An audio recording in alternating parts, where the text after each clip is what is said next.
Program, že máme jaksi krásné, nevím, nějakou dvakrát, ale pokaždé je to v jiné úpravě, tak.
Jo, dobrý.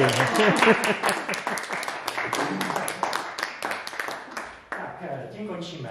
Já jsem chtěl říct, že jsem hrozně rád za to, že kluci se dostali od 4ruční hry přes sola k tomu, že už je můžu posadit pod sebe. A oni jsou vlastně hýbateli veškerých událostí. To je jako hrozná radost, že ten sekundový part nemusím hrát vždycky já. A je to obrovský jako pokrok. A chci vám poděkovat za to, že mě svěřujete, že s nimi krásná spolupráce, je to dobré. A to je všechno.